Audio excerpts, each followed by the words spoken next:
Well, hello there, my brothers and sisters. It's Josh Packard. Welcome to another episode of The Golden Image of Churchianity is a Lie. Thank you for joining me. Um, we are in First Peter chapter 3, which is the section where women get their butts handed to them for once, Because to be fair, the entirety of Scripture is pertaining to men. There's only like Proverbs 31 and there's, like First Peter 3, and Colossians and Ephesians where women are reminded of what their objectives are. But and this is a foundation that God has set up, which um,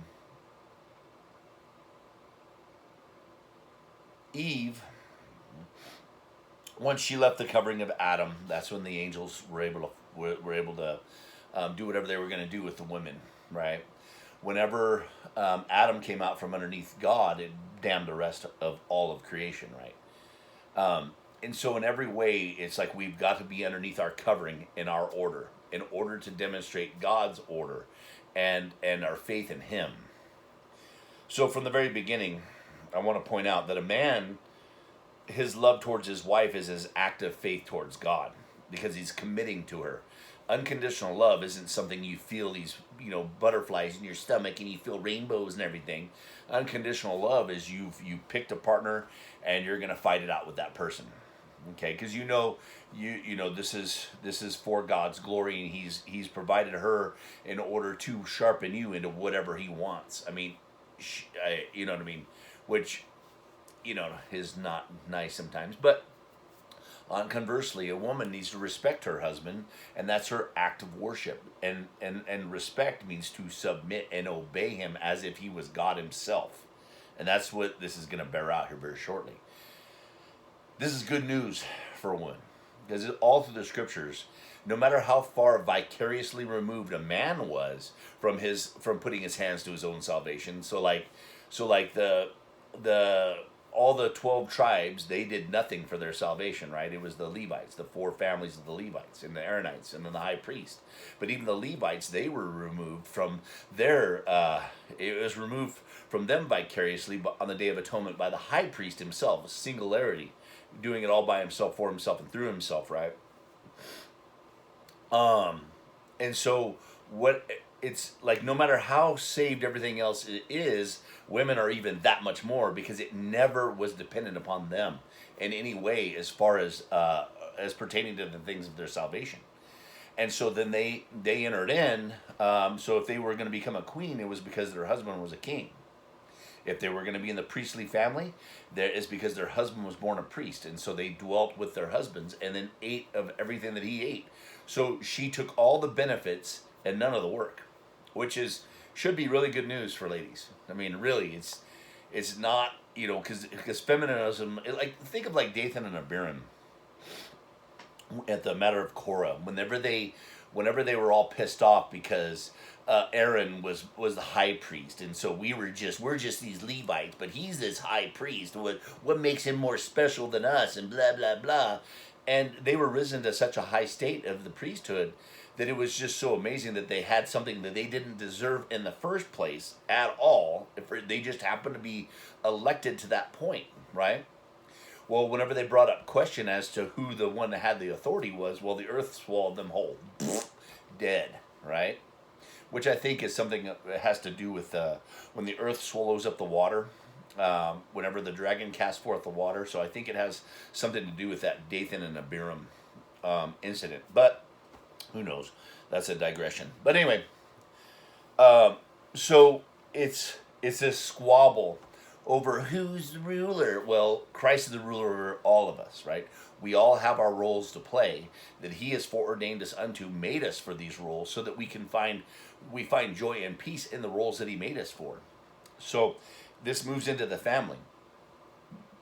So Satan, um, he can't live without us, right?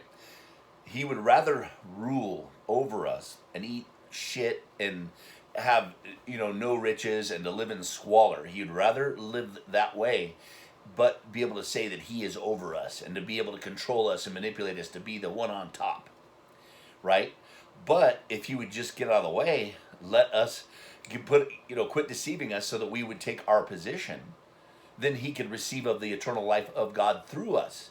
But he'd rather he thinking that his pride just keeps him ruling and keeps him in squalor, in the dust and the things that it contains. Just yucky, right? In the flesh, he's contained there. So in the same way, when a woman is seeking the headship over her husband, you'll see so many women just tear their husbands down constantly, right? And if the husband isn't strong in the Lord, I mean, he's generally trying to please his wife. He wants to make her happy, and so she'll exploit that against him. It happens all the time, where I see, because my wife belongs to these like conservative groups, or these Christian women, right? It's like they're always just bashing on their husband, saying how I need him to go this direction. I've got and it's all about, they have the idea of what it means to be a Christian, and their husbands are falling short, and they're asking for advice how to get their husbands to do what they want. And it's like, oh, that is like the most prideful thing you could possibly do, because a woman has no idea of what a man ought to be, in the same way that a man has no idea what a woman should be, right? We can have a vague understanding, but you don't have any authority to usurp over a man to conform him to your will. That's absolutely asinine. And God will curse the shit out of your family for that, out of you, and then by in result, your family. It doesn't matter. In the same way, when I disobey Christ, when I'm out from underneath his covering, God cannot reward me for that. And so he'll just put his wrath on me, to where nothing satisfies me. I'm not happy. I don't enjoy anything. You know what I mean? But whenever I'm under his covering, then he's allowed to put the blessing on me again, because he's a good father. That's what he does. And the same thing with a woman. When she comes out from underneath her husband, God drops his wrath on her.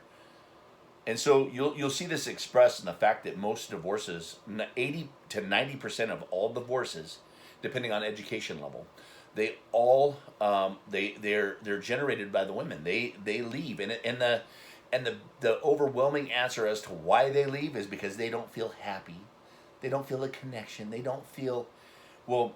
Rather than taking into account that they have come out from underneath their covering, that they have usurped his head, and then are reaping the wrath because of it, so that she's a vagabond. No matter how close she is in proximity with her husband, she can't have any joy with him, because there is no relationship. Because she is outside God's order. She's trying to tear down her husband, trying to conform him to her image, at the expense of herself, her husband, and her children. So she tears down her own family in order to have her pride. Oh, well, I got to have my rights.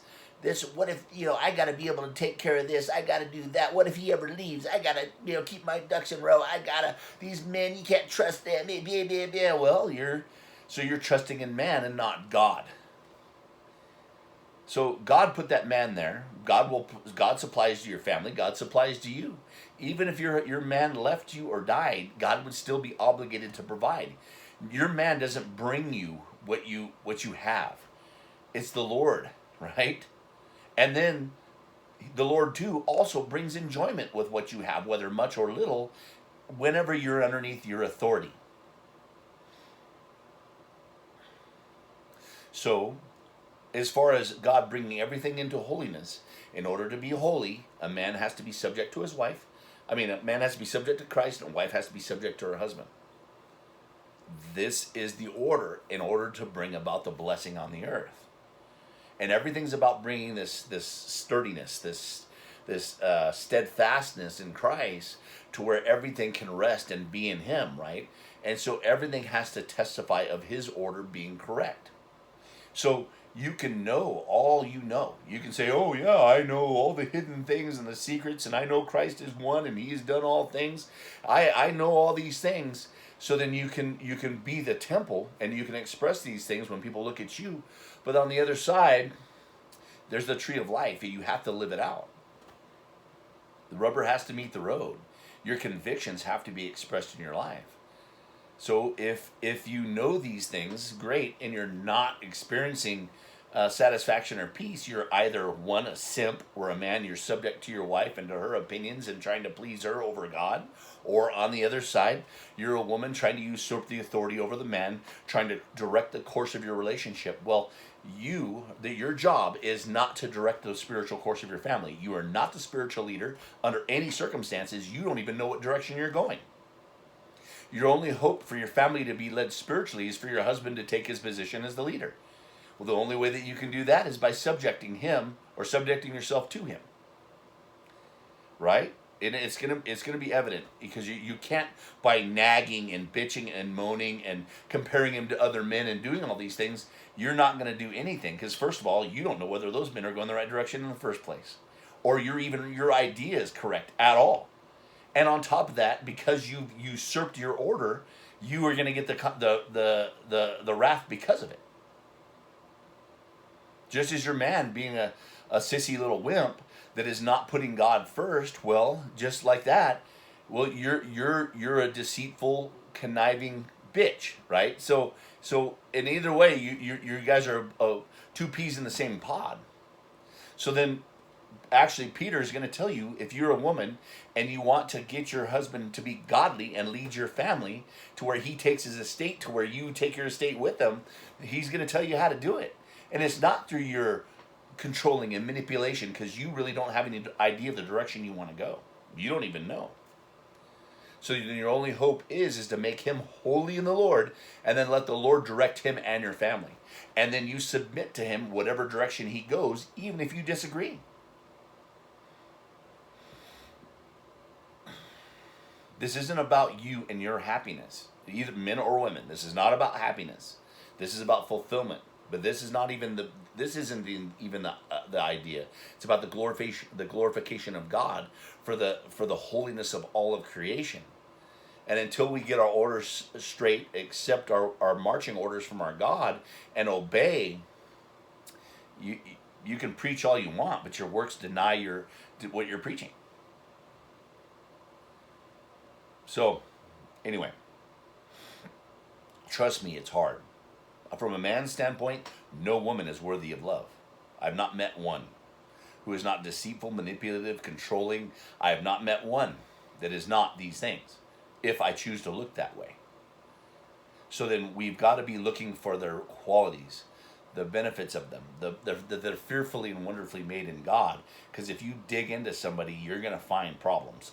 You don't have to dig very far because it's all subjective to your preferences. Same thing with a woman. You don't submit to a man because he's worthy of it, because he's wise. That's not what you do. There's not one man wise. There's not one man who's infallible. There's not any. You submit to your man because God is, and that is the administration and the manifestation of your faith. It's putting the rubber to the road. So that's good news. You can start looking at the scenery rather than trying to take the wheel all the time.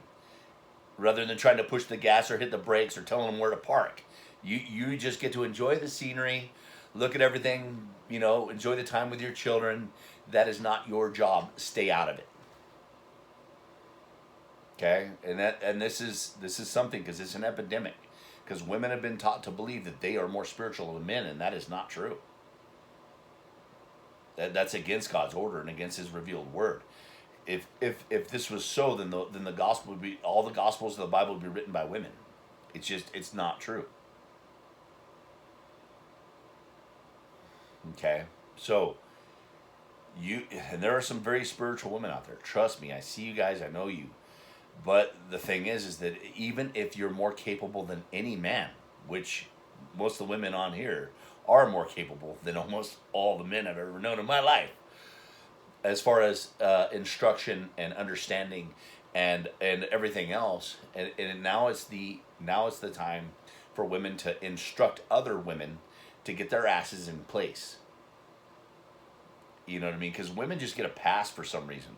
They just get to just do whatever they want with no consequences, and it's just like, man. So if we're sharpening other men, well, women should be sharpening other women, and holding them accountable and telling them you're screwing up.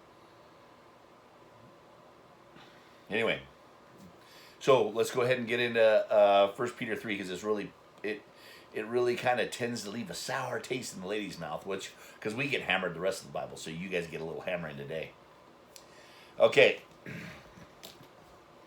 Okay, let's just go ahead and start out with chapter 3. And again, in chapter 2, he's talking about how this is not about our happiness. It's not about our fulfillment. It's about overcoming the world. It's a tactical situation to where we're trying to dethrone Satan and take his position away from him and assume our authority as the gods or the kings of the earth. And this is what this is about. This isn't about, us being happy and us being fulfilled. I mean, those things are a byproduct of us joining the fight, but that's not what the goal is in any way. There's no such thing as anyway. So let's go ahead and start in chapter 3. So keeping that in mind, this is about the taking back of the world and the manifesting of God's righteousness and his plan and his gospel on the earth, which the marriage is the primary, the most primary example why it's so attacked. Okay. So in chapter 3, likewise, you wives, be in subjection to your own husbands. What does it mean to be in subjection? Is there any exceptions to that? No. You're minding your own business, staying in your lane. That's what that means. When he makes the decision, you submit and follow.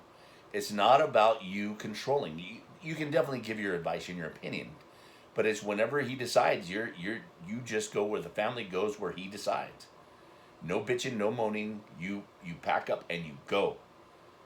Right?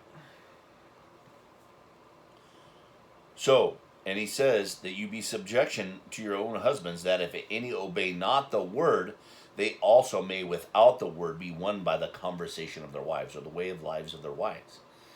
But it's not the nagging, it's not the dragging, the guilting, the shaming, which all of us men, we experience all the time. We can tell you all about it. Okay? And I'm sorry, this is an epidemic. I mean, it's just like, and even the women who are genuine and true to themselves, they know that this is their battle. They know that they have sabotaged their relationships, and they've sabotaged the loves of their lives. They've sabotaged themselves through doing this. And it's just this, because nobody is perfect. I'm telling you, I struggle with this. My wife struggles with this. Everybody struggles with this. But you can look back and see the damage it has caused, not only to controlling and manipulating your husband and doing all these nagging and bitching and moaning.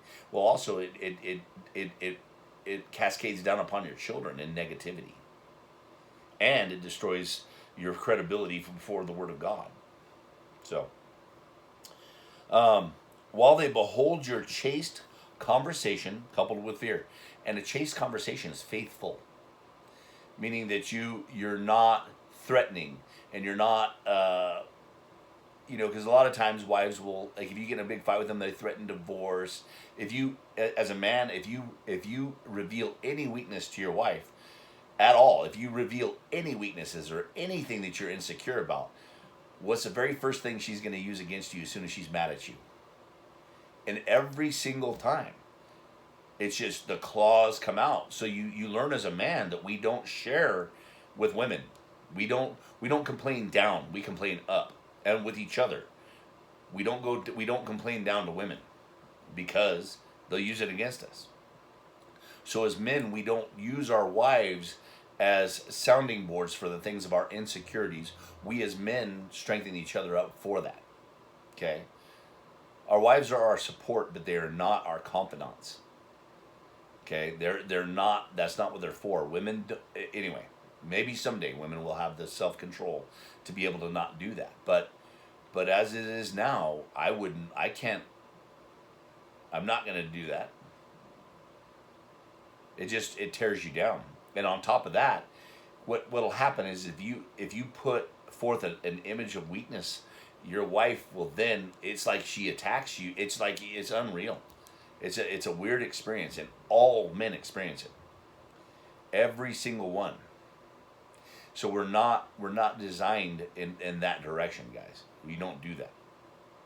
If you have an issue, there's something you're scared about, you go to another man to talk about it. Okay? Same thing with young men. If you're trying to date and you're trying to you've attracted yourself a woman, a valuable woman, and somebody that you can be trust and is faithful and chaste. You don't talk to women about how to get those women. You talk to men, because women, they really, and I'm sorry, women always say they want one thing, but they go for the other thing. So you don't. It's just like we just as men, you get your advice, you get your discipline, you get your ordering of your manhood from men, not women. And then likewise, women, you need to stand up and help other women to be women. Teach them not to be men, because most women are trying to be men and usurping and being vindictive and controlling and manipulative and just, and it's all because they have this pride thinking that they know something that they clearly don't. So anyways, and again, I know I'm excluding the ladies in this group because they've been exercised so hard, but I guarantee you talk to them and they've seen the destruction this has done to their husbands or in their relationships or vice versa. You know what I mean? It's all just, it's just been disgusting. He says, so, he says, while they behold your chaste conversation coupled with fear, and seeing that you're doing these things, you're being faithful, not because he is worthy of it, because that's fickle, that changes back and forth. You're submitting because God is faithful. In the same way, with a man, you don't love you don't stay faithful and love your wife because she's worth it. You don't do that. It's because God is worth it. God doesn't change. God is stable. If you're putting your hopes in the performance of your spouse, then you're just on shifting sands in your relationship. You need to put God as the head of your relationship, both men and women, and assume your roles because God is sovereign, not because your partner is worth it. Because I'm going to tell you, no one is worthy of any love or respect. There's not anything on this earth. Nobody is innately worthy of it. Okay, it's we choose to give it. We choose to assume the best. We choose to look at the good sides of our partners rather than every little crack and ferreting out every little problem you can find in them. And it's reminiscent of Satan. Is what, if you go out into the flesh and if you try to depend upon yourself in the flesh in any way, Satan will root out every crack, every lie. He'll bring everything to light to accuse you, to show you how you're lying, and he's really just, he goes in and just, I mean, attacks everything. But it's like we do that with each other, and it shows that we're of our father the devil and in our flesh when we're attacking rather than building up our partners and our children. So and again, this is all we're trying to do is shed light on this, not attacking anyone, not trying to, bring up names or point at people, but to just shed light on it, to see that this is a problem. That let the light in there and clean this shit out. Because we need to work together as husbands and wives and as brothers and sisters and as a family in order to bring this shit show to a close, right? He says, whose adorning, let it not be that outward adorning of the plaiting of the hair and the wearing of gold or putting on of apparel, but let it be in the hidden man of the heart, in that which is not corruptible, even the ornament of a meek and quiet spirit, which is in the sight of God a great price, and in the sight of men too. A meek and quiet spirit is really nice, because there's nothing like, going out and getting attacked all day and working your ass off and then coming home and getting more of the same from your spouse. You're already stressed out. You're having a horrible freaking day, and you come home and then your spouse starts attacking you as well on top of that. And you know what I mean? It's just it's just nasty. But if Satan can get you to do it, you know what I mean? Then you're distracted. You're not able to keep your eyes on God as you should. I mean, it's just in every single way he's diabolical, and it seems that he goes to the woman first in order to upset the man. It's really I mean, I got to watch out for my biases, but it really seems like, because I can tell you right now, I don't change day by day. I'm the same guy every day. But then I come home and I get different reactions every day to the same guy. I'm like solid, steady guy. But every time I come home, there's a different woman meeting me at the door. It's really weird. So I don't know if you guys experience that or not, but all the guys I've talked to have. So,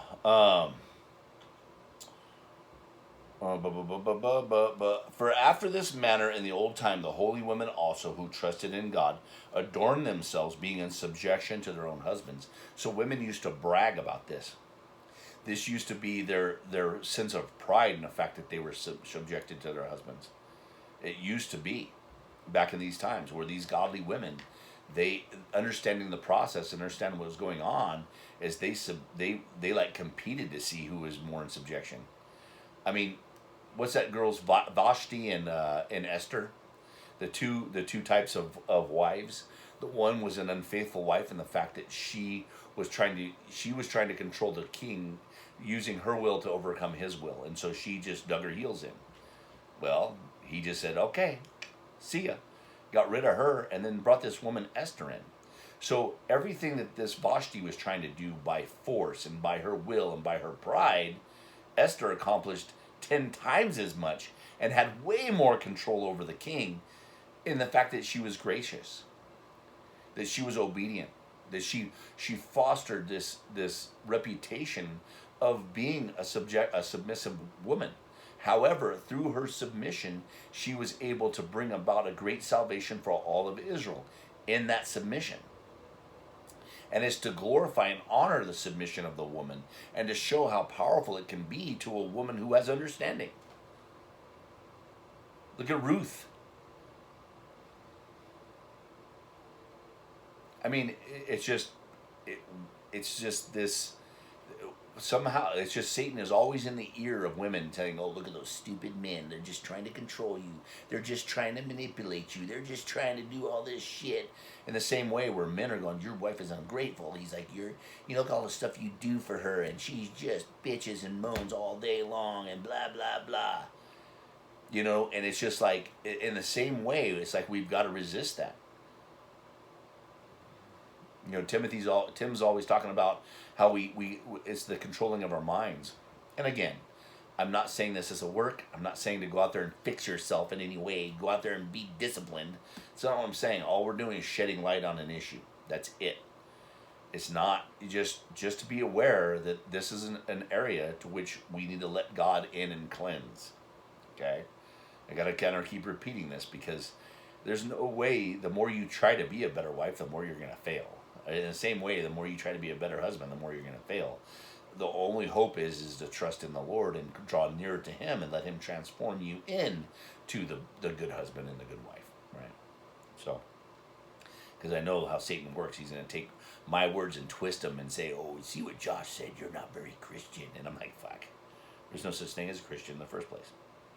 So, now, being in subjection unto their own husbands, that's what they took pride in, versus what now is like, "Oh, I'm not listening to my man." My wife got in an argument with some lady on Facebook in one of her conservative Christian groups, and the woman was bitching about her husband, or openly for everyone to see, bitching about how he's this, with her name and everything. So anyone that knows her knows that she was capping on her husband, and she's asking for advice how to get him to do this and this and this and this. And my wife had enough. She's like, "Oh, you know what? You need to submit to your husband."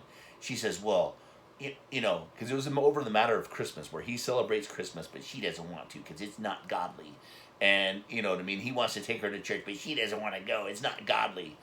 Well, the thing is that my wife says, "Well, if you want to win him," she uses the same point right here, right?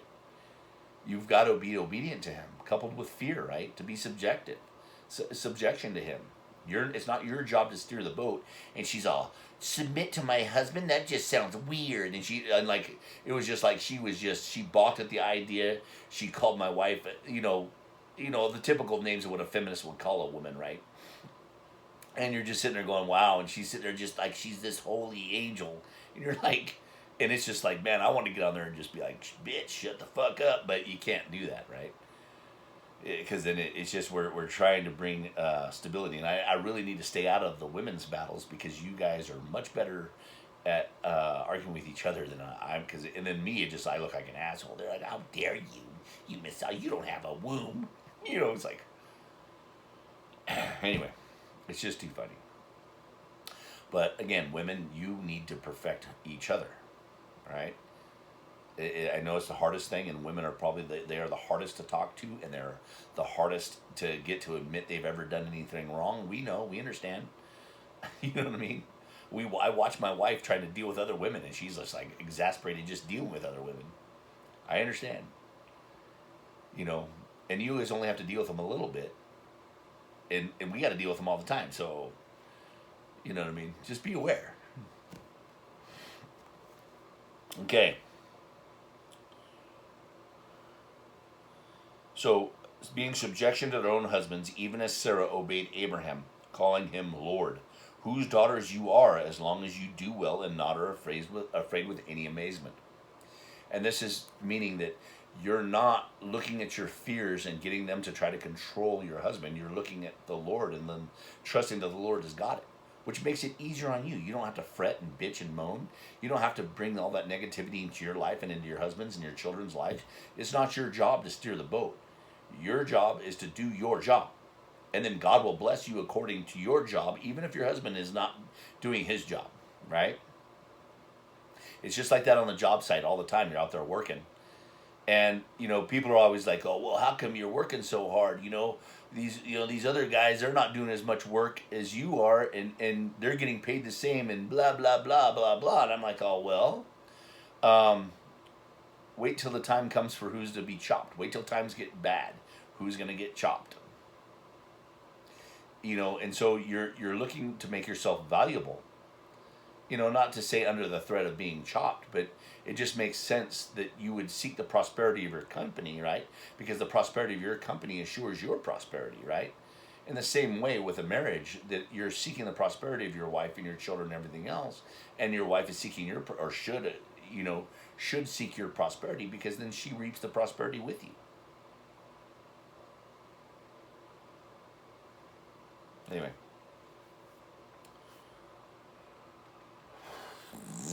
Likewise, you husbands, dwell with them according to the knowledge, giving honor unto the wife as unto the weaker vessel, and as being heirs together of the grace of life, that your prayers be not hindered. And again, and this is for men to not hold it against your wives. It's you got to realize that she is the weaker vessel, and I know that's hard for women to comprehend or to swallow. It's a hard thing to hear, but it's the truth. The stronger vessel is the male, the man. And so the man, it's like God is reminding us, though you may be stronger. And it, to me, it's because, like, say if I put in like say I work a really hard day and I put in like 12 hours and I've done all the work, I do all these things, I get a shit ton accomplished in 12 hours, right? Well, my wife will work for 1 or 2 hours. And she won't get much done in those 1 or 2 hours. It will be inefficient and it'll be a very little bit. But that little bit to her is worth more than all of what I did that day. It's an oddity. And it is frustrating as a man. So I'll go in and I'll do all this stuff and shoulder all these burdens and have all this stress on me, right? And I go and she does like a little bit, and she's like totally stressed out, and I'm like, and you're like and you want to go, what are you doing? And then they want praise for what they did, and you're going, I did 15 times as much as you did in the same amount of time that you did, and I'm stressed, and you're like, you did this little tiny pile of nothing. You know what I mean? And it's so tempting to go look at her and go, what is wrong with you? But you gotta realize they're not meant to shoulder the burdens we shoulder. God has never prescribed the woman to be the leadership role, that to ever be that part. That is not her job. And if she tries to, it kills her immediately. It stresses her out. It makes her miserable. It's bad news for them. Women are not made for that. Trust me. Women they're made to beautify things. They're to make the home. They're to beautify, to add, to adorn, to do these things. They're meant to let the men do the framework and all the grunt work, and then they come in and go, oh well, let's put this nice painting here, and let's do these things. Oh, the kids need to eat. You know what I mean? All the miscellaneous stuff. That's the things that women actually. It seems to me that they enjoy doing, and it brings them joy. Because I'll tell you what, when my wife does something and she actually serves me and does something like makes me something that I like, or she takes a trash can out for me or something every now and then or whatever without me asking, does one little thing for me, and then she gets so excited that she did it for me. You know what I mean? And I'm like, oh, well, why don't you do that more then? And it's just like, you're a tyrant. You are just controlling me. You want to be. It's like it's just that Satan is always in her ear, just trying to rob her joy. And men, we're confined. You're gonna be working. Don't worry, you're gonna work. Don't worry, you're gonna provide. You guys do. It just happens. And so men, sure, they shoulder the burden more, and they put up with more, and they can sustain more, and they can do things more. And the fact that you can see that marriages, only 20% of marriages, they're ended because a man has filed for the divorce. And that's if he's married to a woman who is college educated, he only files for divorce 10% of the time. So so whether or not you can say percentage wise fault where it lays to who the reason why the divorce happened, but the fact that 90% of divorces are by women shows you they can't handle much. They're taking on too much of what is the man's responsibility. And the men are just like, I'll keep going. I can keep going. And women quit. And it's just because Satan has tricked them to just shoulder too much.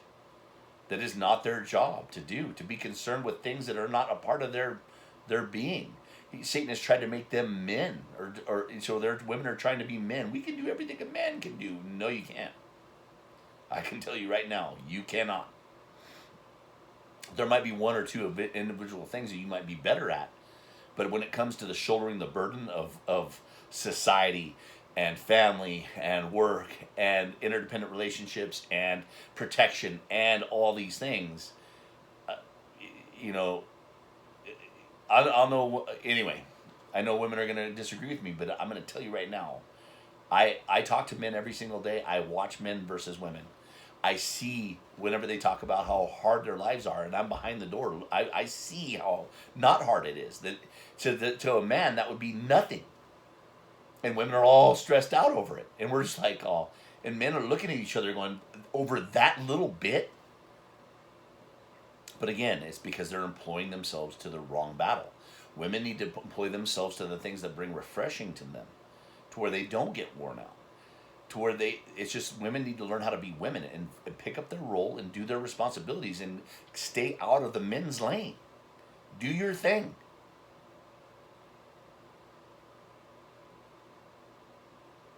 Quit trying to be men and quit trying to do men's work. You're not made for it. Go figure out what you're supposed to do as a woman and do it. Find where you get God's refreshing and do it. And it's gonna be in the side things.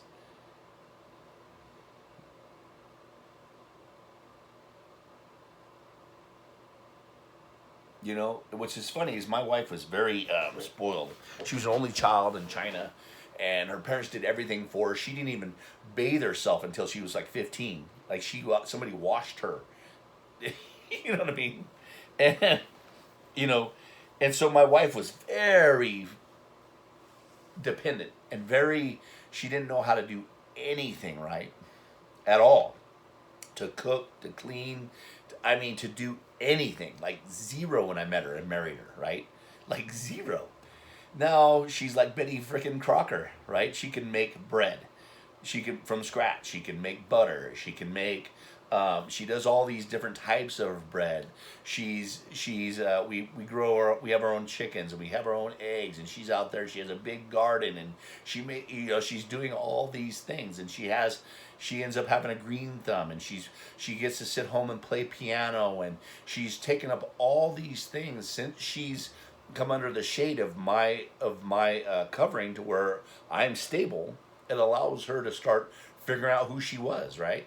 So she became a photographer. She's dabbling in art, and she has all these things that she never ever in her life was able to explore.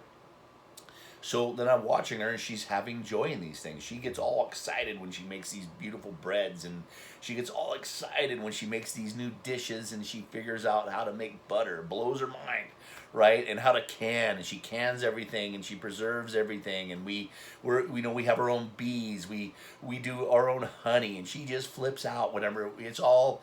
And so you see all these things that she loves doing, and she's totally great in those things. But as soon as she steps over into my realm, it just crumbles her. She can sit all day on the garden where I'm just like, oh my god, I do. And I'll sit there, I'll build all the shit, I'll build all the greenhouse, and I build the raised garden beds and the fencing and all the chicken coops and the beehives and everything else. I built everything, right, and planted all the trees and did all the things that required the labor. But she sits out there and she fucks around in her garden all day and enjoys it. Comes in with these big bountiful things, and she trades with her friends and they enjoy it. She loves to barter. She loves to, she dabbles in trading books and selling books and here and there, and she's just like, and so she's like a little bee doing all these things, and she does it spontaneously. I don't have to tell her to do it or not, and all I do is I just keep supplying her. As a man, that's my job. I just supply her, then let her go do her thing, right? But if I go out to do the things I want to do, like go to the gym or to do all this other stuff, I got to meet resistance all the time.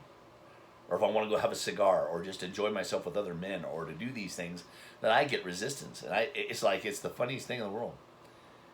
It's just it's a different world that we live in. Though we're two sides of the same coin, but my burden is much bigger than my wife's. But when she's free from those burdens, when I take over and I take control, because as a guy, I take control, and this is it. We're not going to worry about these things. We're not going that direction. This is where it is. Well, now she has her boundaries, and once she has her boundaries and she knows where she's supposed to be, man, she just dawdles around and has a good time. So anyway, it's very important. I notice these things. Women, you need to figure out how to be women. How to manifest God's glory through your subjection, through your being like an Esther, being a Sarah, being these women that what was so significant about them, right? Because we understand the men, we get beat down all the time, and there's constant studies telling us what pieces of shit we are, and how we're never going to measure up, and how we got to do these godly things, and there's shit all the time getting poured on men. Every now and then, women have to take stock. Take stock. And I know it's hard, because I know women don't even like to deal with other women, because it's just accountability, saying I'm sorry.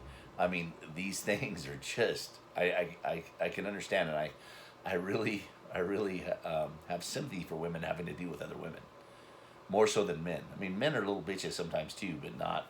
I mean, once you finally, they're really good at being task oriented, and you show them a better way, and they adopt to it quickly. And they'll admit, yeah, the way I was doing it was shitty because I want to get something done, so they go right to the better idea. It's a little different story with women, and I understand. So,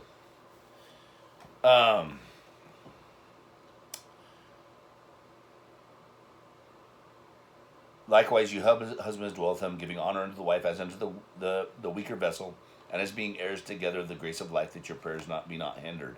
And again, this is, don't expect too much from your wife, men. It's like we just got to accept their limitations and work with within those limitations, just like Jesus does to us.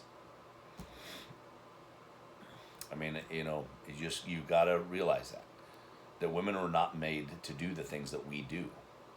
They're not made to love like we love. They're made to respect. That's a completely different thing. They might have this sentimental idea that they think love is, but love is action. Okay? And respect is action. It's not words. Oh, I just respect my husband, and then nitpick him and call him names, and bring up his air his dirty laundry out to your friends and everything else, and you're not covering him, and you're exposing him. It's just, that doesn't make any sense. Finally, be all of one mind, having compassion one of another, love as brethren, and be pitiful, be courteous. And again, it's do everything we can not to arouse each other's ire, and not to make a commandment or a challenge, or ultimatums or shit like that. I mean, it just, we've got to recognize our strengths and weaknesses, and just, it is what it is, and live within the confines of what God has supplied us with, and be satisfied therein. Okay, with your job, with your duties, with your, because I'll tell you what, I wish my wife would take over. Go ahead. It would be. I mean, it would be. Go ahead. You go to work. I'll stay home with the kids. You do these things. I'll get it all done, and I'll get it done quick, fast, and in a hurry.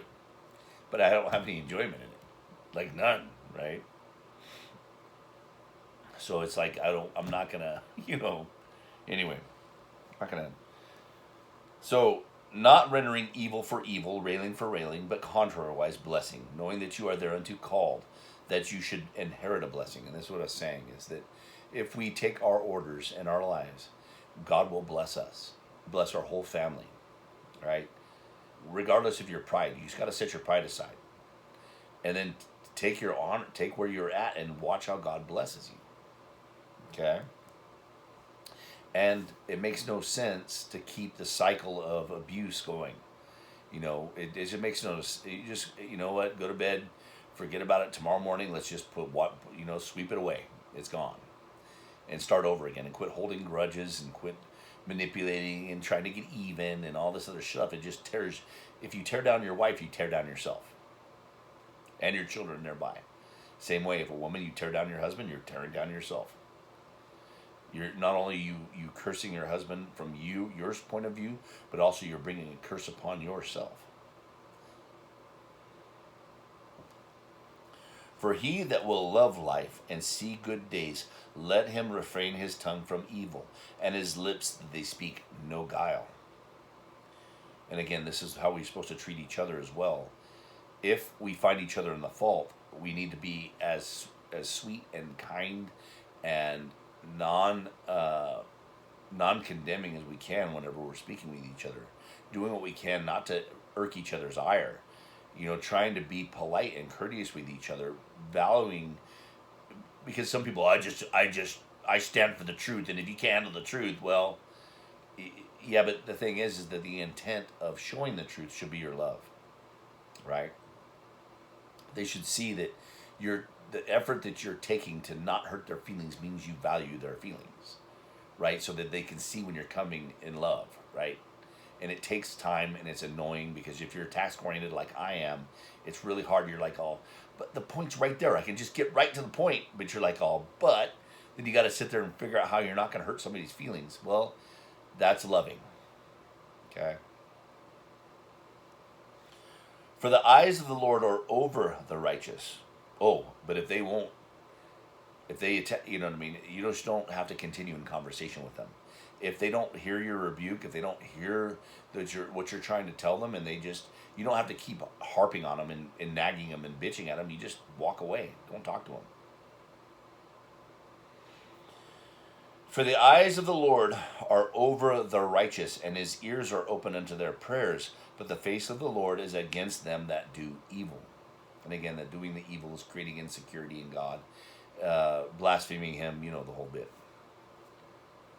And who is he that will harm you if you be followers of that which is good? But if you suffer for righteousness' sake, happy are you, and be not afraid of their terror, neither be troubled. And again, it would be so easy, trust me, as a man who had a history of walking away from everyone and everything, when I'm with my wife and things get hard, you're just like, oh, there's the door right there, and the temptation is so grand to just bounce, right? But then you're going, well, there's no honor in that. There's no integrity in that. There's no, how can anyone trust me if I'll bail on my family? I mean, how can you have any security? How, you know what I mean? You can't do it, right? And it's just, especially when you have a family, because you're not just leaving your wife, you're leaving your family. It's just in every single way as a man, you see what it costs, and you're not willing to pay that price. You're willing to endure the chastisement and the suffering in order to make sure that your children and your wife will eventually have that no matter what, even if they're mad at you, they know you're not leaving. They know you're a rock. They know you're going to endure that. You're like a, you know what I mean? You're a rock. That you don't move. That you're immovable. That they have, because no matter what, they're going to cause problems with you. They're going to argue with you. They're going to do these and this and that. But at the end of the day, and they're not even grateful for it. They don't even know because they're so spoiled by it. But that you are the rock of your family. That no matter what, Dad will not leave. He will not quit. He will not give up on me. And that's something that your children need to see. And I'm talking to men now. It's just, that's something that you have to see, that your dad will not quit, will not give up because of his love for you, and your husband too. He won't quit, you know. And I'm not going to say it's because of the love that I feel for my wife, because that's not enough. You know, the love for my God is what keeps me with my wife, right? And the love of my children, because that's a different love. I don't have to do anything to maintain my love to my children.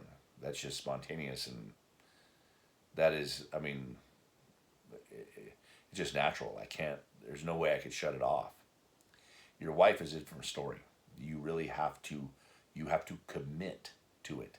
You have to work through problems. You have to. You have to do it. It's not a. It doesn't. Marriage is not easy. And for a man, just know that every other man is fighting just like you, the urge just to bail, right? Because that's what Adam would do, right?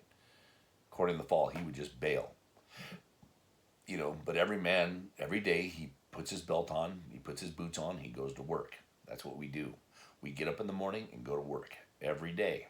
And I'm using this as a, this is not all work. There's a lot of joy in it too, and there's a lot of fulfillment, but for the most part, you don't expect to have these butterflies and amazing experiences in your marriage. That's not what marriage is about. Marriage is you supplying, you being the rock, you being like Christ, even though all the shit gets flung at you. Right? And so a woman realizing that your man he is, for lack of a better word, he's forcing himself, right? To maintain his loyalty, to maintain his love for you. He's forcing himself. It's like, because of our natural, being a man, you want to quit. I mean, because that's your natural inclination. Because of what Adam has done, we want to just quit. Give women the authority. You want it, you can have it. Take it. Bye-bye. Trust me. So a woman, keeping that in mind, your man every day is fighting to keep his love for you, to fight against his natural urge in order to provide and to be there and to be stable. And he's doing it because of his moral conviction. Not because you're worthy of him loving you, that you have anything special that you offer him other than what other women could offer.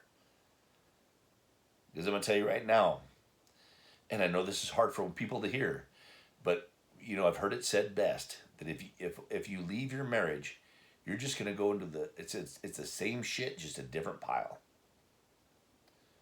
Every man I talk to has the same exact issues, varying degrees in individual issues, but overall the same exact thing that all men. I can talk to a man and say, "Man, I'm going through this with my wife." "Oh yeah, I've been there, done that." "Oh yeah, it's every day." Yep, and you're like, and they all of them go experience the same thing. All of them are fighting to keep going forth, to just going, how much easier it would be if I just cut her off, if I just got rid of her. You hear that all the time from all these guys. They won't do it. They're venting out, but they're just like, she's just, every day's a battle. Every day is just nagging. Every single day, no matter what I do, is never enough. Never enough. It's no matter how hard you stud out, no matter how good you do, no matter how much you do everything she asks you to do, you will never, ever please that woman. Ever. And every single man I talk to says the same thing.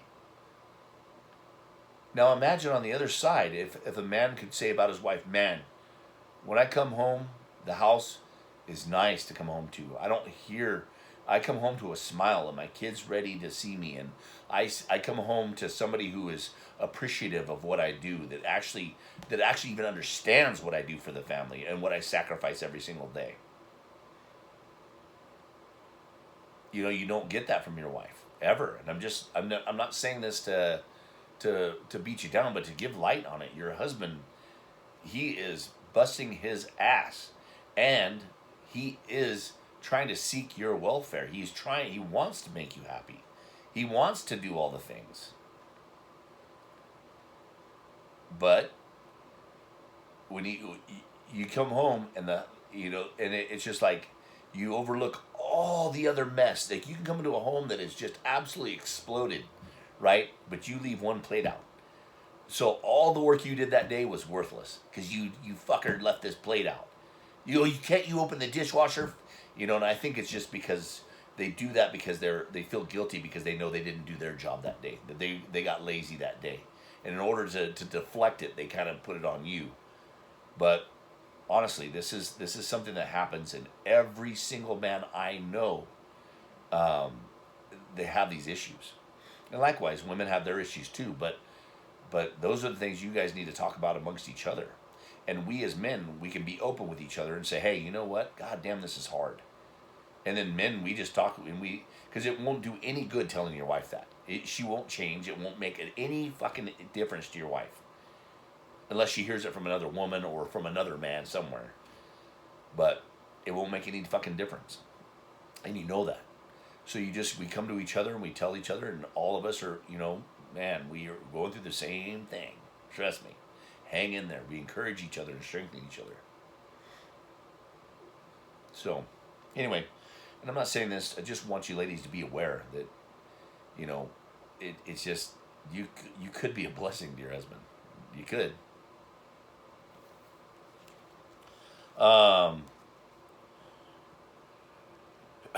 But sanctify the Lord God in your hearts, and be ready always to give an answer to every man that asks you a reason of the hope that is in you with meekness and in fear. In the same way, it's just, again, this is everything that we're doing here, why we're staying faithful, why we're continuing to work hard to maintain our relationships and our marriages and our friendships with weirdos and in our families, in our extended family, that we can't choose our family, right? The whole goal of this is to put aside our differences for the glory of God, right? Having a good conscience, that whereas they may speak evil of you as evildoers, that they may be ashamed that falsely accuse you of your good conversation in Christ. For it is better if the will of God be so that you suffer for well-doing than for evil-doing. For Christ has also once suffered for sins, the just for the unjust, that he might bring us to God, being put to death in the flesh, but quickened by the Spirit, by the which he also went and preached in the spirits which were in prison. This is a big deal right here. This is crazy. It's just where he went to the prison is where the fallen angels were held, right? The fact that he went and preached unto the spirits in prison, which sometimes were disobedient, when once the long-suffering God waited in the days of Noah while the ark was a preparing, wherein his few, that is, 8 souls, were saved by water. The like figure whereunto even baptism does also now save us, not the putting away of the filth of the flesh, but the answer of a good conscience towards God, by the resurrection of Jesus Christ, who is gone into heaven, and is at the right hand of God, angels and authorities and powers being made subject unto him. And so this is where we model what has happened. Um, if you see guys like Ezekiel, where if you go through the book of Ezekiel, you'll see him modeling out like he's going through like walking around naked, doing all this stuff. Ezekiel is like, man, you pray that you don't have a life like Ezekiel.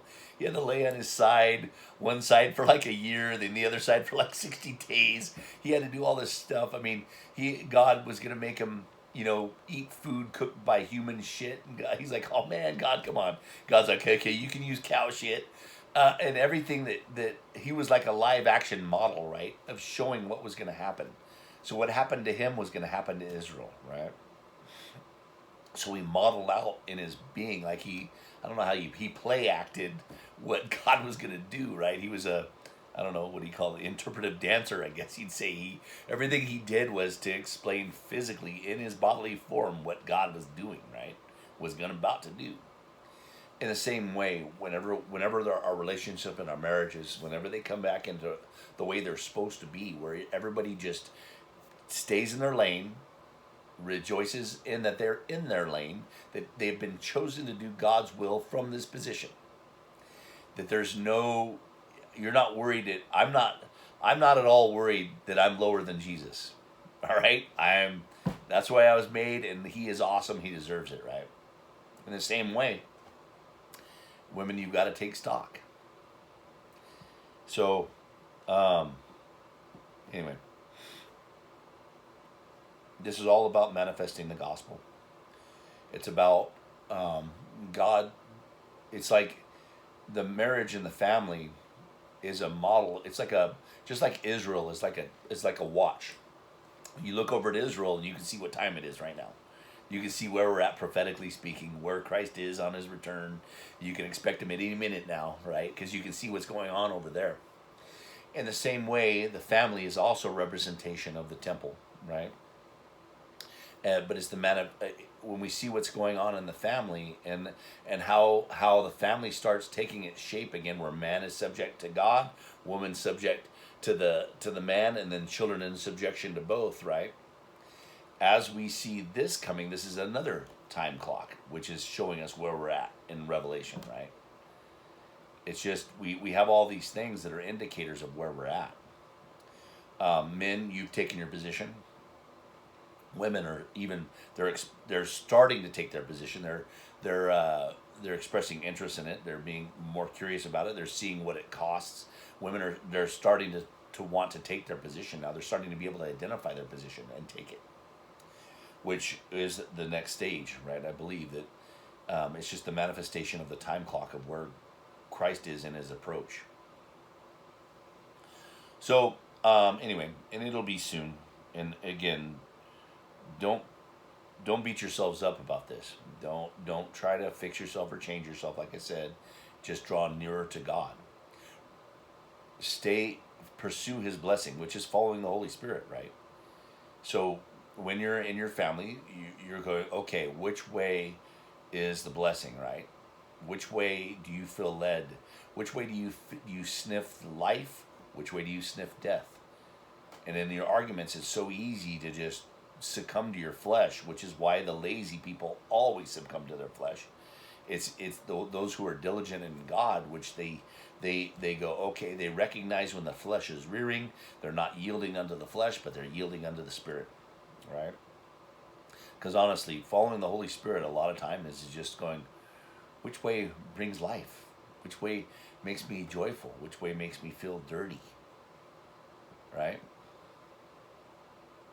You're sniffing yourself around, and we get better at it and better at it and better at it every day. It's like we're using a new organ that we never even knew. It'd be like you've been. It reminds me of like Avatar, where you in this body, your legs didn't work, right? But then you get put in a new body, and their legs work, but you got to figure out how to walk, right? You got to figure out how to move, and that's like how our spirit is that our spirit has been now awakened. Now we're learning how to use it and how to walk, and pretty soon we start out stumbling, and we start out falling over. We start out really like really terrible when we first start walking in the Spirit. but then sooner or later you're taking run, you're taking strides and hauling ass, right? You become so dependent on the Holy Spirit that you're just, it's your normal being now. It's just like your hand or your leg, right? You're exercising it daily, and you become better and better and better at it. So it's like a new organ you've been given. So exercise it in every way. It's like, I don't know. For me, it's like when you see like when like a wizard gets a wand or something, they're trying to figure out what it can do, and they're like, boom, oh, don't do that again, and you know what I mean. You're just trying to figure out what works and what doesn't work, and so it comes down to everything in your life. Pretty soon you know how to flip pages in your book. You know how to brew coffee with your wand. You know how to